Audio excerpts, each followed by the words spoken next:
Yo, what is up, everybody? Your boy E-Man coming at ya from the Average Joe Sports Talk podcast, bringing you another episode. I took a couple of weeks hiatus over here, but I'm coming back with the heat, bringing you episode 115. NFL is over. Super Bowl was great. Y'all check out my Super Bowl reaction that I posted a couple of weeks ago. But we got to go and focus now on the NBA. There's no MLB talks because guess what? They just went on strike. They're locked out right now. They're going to be missing like the first two series of the year just for like 25 grand. I'm digressing. Let's focus on the bread and butter right now. What is popping is the NBA. And we're like past the midway of the season. Great All-Star game. Shitty dunk contest. And one thing I can honestly tell you for sure is that my Knicks suck. I'm wearing all my Knicks gear because I'm a Knicks fan, so when I talk NBA, I'm going to rep the Knicks even if they suck, and they're losing right now to Philadelphia. Complete dumpster fire. They're in risk of not even making the NBA playoffs, man. They're right there with a play-in tournament, but what's the point of the play-in tournament where they're probably not going to beat whoever the eighth seed is, so it doesn't matter. Anyway, let's talk about some real talent right now, and I want to focus this episode on my predictions and my top 5 candidates for the NBA MVP. All right. Earlier during the year, I gave you an episode that I focused on the 2 runaways at the moment at that time. So as of December, like mid-December, I posted an episode and it was all about how, and I did a little segment on Steph Curry and Kevin Durant at the moment being the runaway MVP at that moment. We know it's early during the season. I like to do that early on so I could then do another episode like now and compare the difference. And look, Kevin Durant has been hurt, so he's completely out that race. Healthy Kevin Durant, he'll be in this conversation. Unfortunately, he's out. He's making his comeback tomorrow against the Miami Heat. By the way, today is March 2nd, 2022. I'm recording this at 10 p.m. So watching my Knicks losing by 11 with 2 minutes and 52 seconds left. They're going to lose this against, James Harden, step back boy, and Joel Embiid, who I'm actually going to mention in this episode, coincidentally. And then I also mentioned a little piece about Steph. Steph's still, worthy, honorable mention, but he's really falling off since December when he was just, on fire, leading the league in scoring at that point in time. But he's completely falling off. He's still a contender. He still should be mentioned in the MVP race. I'm not going to mention him in this one because I went over his all stats, and I got 5 other guys that are probably playing better than Steph and are worthy of the conversation. So without further ado, let's get cracking. My number one, and no specific order. Whoever I talk about first from 1 through 5, that doesn't mean that this person is a favorite. To me, all these guys are in the conversation and they're all MVP worthy, and any of these guys in my book can get the award at the end of the season. Again, just like I mentioned earlier during the year when I did the whole Steph and KD runaway MVP episode, barring any injuries or any setbacks, okay? But let's start with Ja Morant. I'm telling you, dude, this guy Ja Morant has to be in the discussion. He is a must-watch TV, bro. This guy is like right now he's a must-watch player in the NBA. Every night, Ja Morant is top 5 highlights or catching a body on somebody or doing some amazing things in the air, and his team is also winning. Ja Morant has to be considered because not only his team record proves it, but also, look, he's been putting some great numbers. Let's look at some of the accomplishment, all right? He has over 40 point games. He has 6 over 40 plus point games in the season. He dropped 52 points the other night and was ridiculous, all right? He caught a nasty body also.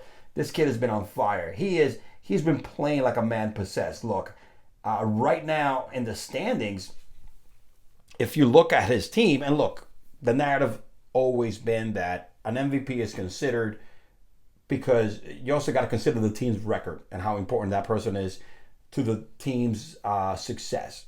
Well, the Grizzlies right now are half a game behind the Golden State at number 3 in the East. They've been on fire. They've won 8 out of the last 10. They're 8-2. I mean, they are playing some great basketball, beating some really, really good team. And Ja Morant, man, he has been money, all right, for the season. 27.6 points per game, 6.6 assists, 49.8% from the field. And he's been on a tear the last 10 games, all right? The last 10 games, he's averaging 33 points a game, 52 from the field, and he has been on another level. The kid has been playing excellent. The team has been winning. Look, he's the main attraction on a nightly basis in the NBA. He's the guy you want to watch. Again, catching bodies on a daily. The kid has great handles, great court vision, great leadership. You know, he reminds me a lot of an Allen Iverson, but only like 1,000 times more athletically gifted. And I was a pretty athletic dude. This guy has like vertical athleticism. All right, the kid can jump off the roof at the gym. You know what I'm saying? The great thing about him, he's only like, they say he's listed as 6'3". Let me look at his height. They say he's listed at 6'3", and I think he's like 170. Yeah, he's listed at 6'3", 174 pounds. That dude is not 6'3". He's 6'1", 6'2", maybe in his best day. And at 174, that's a light dude, man. That's not a very big dude, all right? But the kid plays fearless. Plays with the fearless of taking it to the rack like Iverson, who gets back down and gets back up again, and also D. Wade. But actually more athletic than both D. Wade and Allen Iverson. Great. He has to be mentioned in this conversation, all right? Look, he is playing really, really good. He is number 7 in the league in scoring. His team is number 3, half a game behind, as I mentioned earlier, the Golden State Warriors. And he's 7 games. He's actually 7 games behind of the Phoenix Suns for the top spot, which Phoenix right now is running away with it. That might change because Chris Paul is out. I don't know. I forget how many games. But anyway, John Morant, honorable mention. The guy's a beast. All right, the guy's a freaking beast. Next, and again, no particular order. My next worthy candidate here is Joel Embiid. Joel Embiid has been playing unbelievable basketball, best season of his career. Mind you, this guy started the year with the Ben Simmons drama. It ended the year last year with the Ben Simmons drama of unable to freaking score a basket, all right? Apart from, further away than 5 feet. Started the year with that drama that he wasn't going to come back, the mental health, blah, blah, blah, blah. And guess what, man? He just decided he took that whole Philly team on his back, all right? On his back. I know they traded for James Harden. New drama he's going to have to take on. And everything is roses right now in the first 3 games. Everything's smelling like roses. Let's wait until the playoffs before we start making our suggestions here. We start, making our comparisons here. Because you know what happens, man. The playoffs changed James Harden a little bit. But anyway, this guy has a 50-point game. Joel Embiid has 1 50-point game in the season. Has had 8 games scoring 40+. With all the pressure, this guy has put the Sixers on his back. He's leading the league in scoring. And he's killing it. He's killing it. I mean, he's the reason why they're so successful. He fits all the... Right now, Joel Embiid, okay, checks all the boxes as the MVP for an MVP, right? Has the numbers. 29.8 points per game, 11.1 rebounds, all right? He is shooting unbelievably great. He's having a great season, by the way, overall. From the field, I mean, so far he is... he's 33.5 from 3-point land, all right, 49.4 from the field, all right, and he's playing defense. He's also, again, he's a go-to guy. He's carrying the team, all right. In the standings, we are looking at Philly. Philly is at number 3 right now, all right, 1 game behind the Bulls, 3 games out of the top spot in Miami. Checking all the boxes, numbers, team record. All right, he's even leading the league in a category. This guy's checking all the boxes as a top contender for this year's MVP. And he deservedly so, because he's always been a very productive player, but this year he's having his best season. And with all the drama that happened in the Sixers, I mean, this guy hasn't faced him. As a matter of fact, it made him better, and he's persevered in tough times. All right, my next MVP candidate here, and I am not a fan this is my 3rd MVP candidate. I'm not a big fan of the narrative that your team has to be over 500 or the best record in the league or fighting for the top spot. Look, I'm not a fan of that because, again, it's the most valuable player. So the best player in the league should be the MVP, regardless of team record. I understand if you're at the dead bottom of the league, yeah, that there's a reason why you're the best player. But right now, the next player I'm going to talk to about, and you know me, man. I'm a truly equal opportunist here. It's LeBron James. All right, look, regardless of the fact, LeBron is number 4 in the league in scoring. The man is 38 years old, is having one of his best statistical seasons in his career. All right, come on. He is having an unbelievable statistical season at 38 years old. Let's get real, right? I know the Lakers are a dumpster fire, which, partially him influencing some of these hiring decisions, because, LeBron is the GM of the Lakers, man. He's the GM behind the scenes. But he's averaging 28.9 points per game, 8 rebounds, 6.3 assists. Come on, bro. Come on, LeBron. I mean, and look at this. This is the part that I actually, it's unreal for him. Right now, he's shooting 52% for the year. 52% for the year. This guy's a career 50.5 field goal percentage. All right, he 35% from 3, which is a really good number. Not his highest, but he's been consistent in the last few years. The man is 38 years old. All right, 38. The man is 38 years old, and he's pulling these numbers. I know he's been a little bit hurt, but let's be real, man. The Lakers don't win when LeBron. The Lakers don't win when LeBron is playing. Imagine if you take LeBron out of this, they'll be at the bottom of the league. They are at the bottom of the league statistically in all the defensive categories, but that's not LeBron's fault. You know what I'm saying? He still plays some decent D. But I got to throw LeBron in there because, dude, numbers alone. I know the narrative is you got to also be successful team record-wise and, be in there in the hunt. But come on, man. LeBron, 28.9 points per game, man. He's 38 years old, dude. He's 38 years old. He's let me see. Where is he in the standings? I think he's number 4. Yeah, LeBron James is number 3. Number 3 behind Giannis Antetokounmpo and Joel Embiid in scoring. All right, at 28.9. He's right there. LeBron can lead the league in scoring at 38 years old. Remarkably, you got to give LeBron a nod in the conversation. LeBron has to be considered as an MVP candidate. I don't care what the team record says. You got to give the man his roses. He is the second greatest player of all time. All right, and he's going to break Kareem Abdul-Jabbar. He just broke Kareem Abdul-Jabbar's all-time scoring record. It includes the playoffs and the regular season. He hasn't broken the regular season points yet, but that's going to happen next year. Give the man his roses. All right, he is having himself a great season at 38 years old, the most 28-year-olds or 22-year-olds or 25-year-olds would dream of. So LeBron, I'm giving you my props, my man. I give you a lot of tough times. I give you a lot of tough love, man. But this one, you should be in this conversation. All right, second greatest, you should be in this conversation. Next, look, we've had this conversation rarely before, but my next guy over here that needs to be involved in this MVP conversation, all right, is DeMar DeRozan. All right, number 4 in the league in scoring. Okay, look, this dude is one of the main reasons. All right, I know they got Zach LeVine. I'm sorry. They also have Lonzo Ball. I know they did some great moves.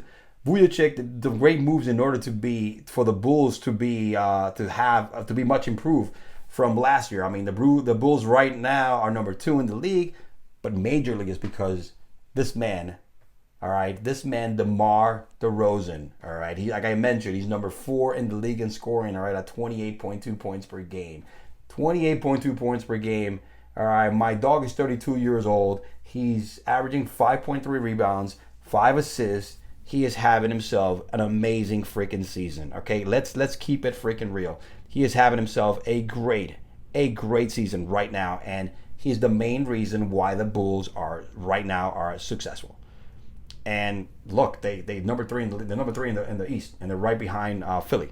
So it is what it is. He is having a great season. And you gotta mention DeMar. He's had some clutch games. He's the mid-range king, bringing the mid-range game back. All right, and he is doing it at 32 years old. Another OG who gave his heart to Toronto, had a very, very uneventful stint at playing with Greg Popovich in the San Antonio Spurs, but I think has found his home where he's probably gonna retire in Chicago. And we are gonna, this is his last hurrah, man. All right, DeMar right now is in it to win it. The East is wide open. There's no consistent team in the NBA, so why not? Why can the Bulls be considered a dangerous team and DeMar get the MVP? DeMar get the MVP. I mean, DeMar's looking to get over that hump, and finally, this might be the year that he gets close to that chip or maybe gets it because there's no clear-cut winner. So DeMar DeRozan, man, is my number 4 candidate for MVP. And lastly, but not least, Giannis Antetokounmpo, man. Antetokounmpo. I still have a problem pronouncing this freaking name, man. But Giannis the GOAT. And look, Giannis is just an automatic mention every year. And he's 2-time MVP, won it last year. I mean, just because of the fact this guy it's just the numbers he puts and his teams they're always in it to win it. They're always in the race.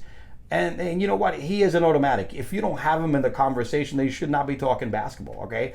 Look, the numbers speak for themselves, all right? 29.4 points per game, 11.4 rebounds, 6 assists per game. Insane, all right? He is having a heck of a season, 54% from the field, almost 54.5, 30% from 3, which, again, is a weakness that he keeps improving.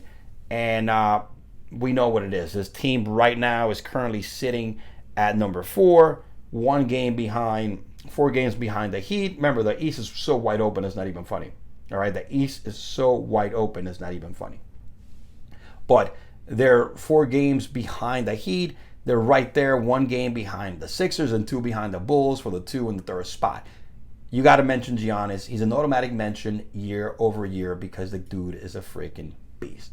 Okay, he is a freaking beast, and he deserves to get to be in the conversation. And I'm going to do some honorable mentions, which I'm not going to focus too much time on. But one more honorable mention is first I'm going to start with Luka Doncic. Okay, Luka right now has been playing like a man possessed in the last before the All-Star break.